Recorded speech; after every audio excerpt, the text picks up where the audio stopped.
I love you, and that's urgent, like a mother. Darius Lovehall, Love Jones, 1997.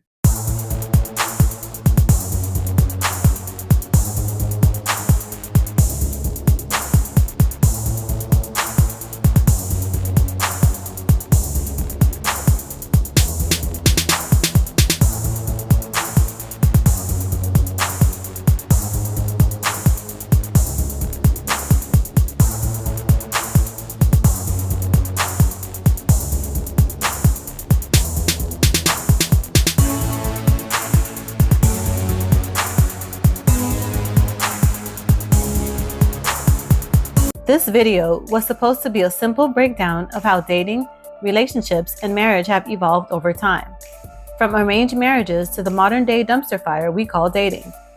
I was going to walk you through how people went from marrying for survival to marrying for love, to now barely marrying at all, from till death do us part to we're just vibing, from commitment as a necessity to arguing about who should text first, ghosting over minor inconveniences, and treating relationships like subscription services you can cancel at any time. But the deeper I got into the research, the more I realized this isn't just about history, it's about us, right now. Because let's be honest, modern dating isn't just different, it's dysfunctional. Somewhere along the way, we lost something. And if we don't figure out how to get it back, we're just going to keep repeating the same cycles of confusion, frustration, and disappointment. So this video, it's about more than just relationship history. It's about truth. As I was creating the content for this video, I felt something heavy settle over me. A deep, undeniable sadness. We hear it all the time, post-traumatic slave syndrome, a term coined by Dr. Joy DeGruy, explaining how the brutal history of slavery has shaped our collective psyche. Some scholars, like Ibram X. Kendi, push back against the idea, arguing that it simplifies a much more complex reality. But whether or not you agree with the term, there's no denying that the legacy of slavery, systemic oppression, and forced separation of Black families has left deep scars that still show up in our relationships today. And yes, we've all heard it before. Black marriages were more stable post-slavery than they are now. We get it. That point has been drilled into our heads repeatedly, but that's not what struck me the hardest. What really hit me, what landed like a lightning bolt, was something I realized while compiling research about arranged marriages throughout history. See, when we talk about love, especially in the modern Black community, we often compare our current struggles to an idealized past. People will say, back in the day, our grandparents stayed together. They didn't have all these problems. They made it work. But we don't often talk about why they made it work, or more importantly, what making it work actually looked like. Throughout history, especially before the 1900s, marriage wasn't about love, it was about survival. And for Black people, that survival wasn't just economic, it was existential. Our ancestors fought to keep their families together under conditions designed to rip them apart. They didn't always have the luxury of choosing a partner based on passion or romance. They had to choose based on who could build with them, who could protect them, and who could withstand the brutality of the world alongside them. This is where the sadness hit me, because somewhere along the way, we lost that foundation. We went from a people who understood that love wasn't just a feeling, but a strategy, a commitment, a necessity for survival, to a people who were sold the romantic fairy tale. Somewhere between the rise of Hollywood love stories, the sexual revolution, the breakdown of community structures, and the hyper-individualism of modern times, the way we viewed love changed dramatically. Love went from being something you build together, through effort and endurance, to something you feel intensely, and if that feeling fades, you leave. And yet, we are still feeling the impact of our history. The fear of abandonment, the struggle with trust, the difficulty in sustaining deep emotional intimacy. These aren't just individual problems, they're cultural wounds. So when we say Black love is struggling, we have to acknowledge that it's not just about modern dating struggles. It's about 400 years of forced separation, of having to unlearn survival-based love, while also trying to navigate a world that still works against us. This is why conversations about love in the Black community can't just be about dating advice and relationship tips.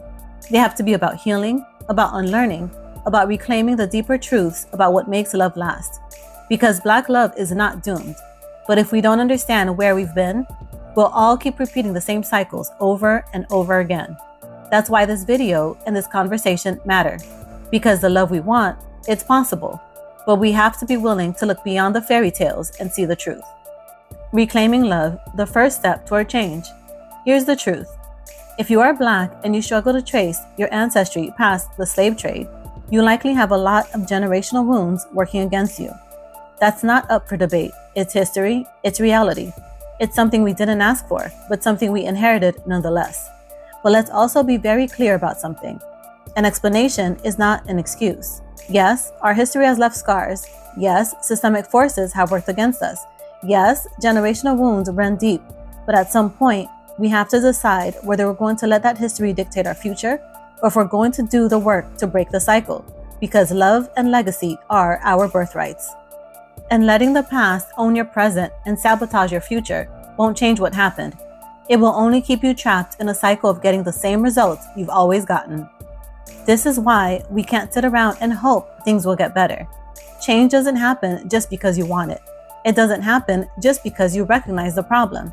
Change happens when you take measured steps and calculated actions toward the life you say you want. That's why we created this resource, Why Love Alone Isn't Enough.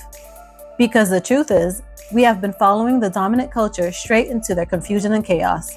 We've adopted their mindset about love, their expectations for relationships, and their illusions about what makes a marriage work.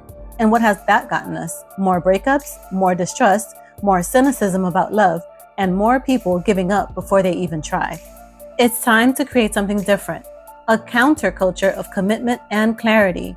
Clarity about what it actually takes to build a relationship that lasts, clarity about what needs to be unlearned before you can have the love you claim you want, clarity about how to build a foundation that can withstand time, trials, and reality. So let's take that first step together. Why Love Alone Isn't Enough lays out 21 unshakable laws of love, truths that determine whether love lasts or falls apart. Without them, love is unsustainable. With them, love becomes unbreakable. This book gives you the hard truths no one else will say, but that you desperately need to hear. No sugarcoating, no blaming everything on communication issues. This book tells you the truth, even when it's uncomfortable, even when it forces you to confront yourself, and even when it shatters what you thought love should be. This isn't just another relationship book. It's the one that will finally make it all make sense. An excerpt from Why Love Alone Isn't Enough. Law number 20. Love doesn't turn vulnerability into ammunition. Meet Maria and Jason. The story of Jason and Maria.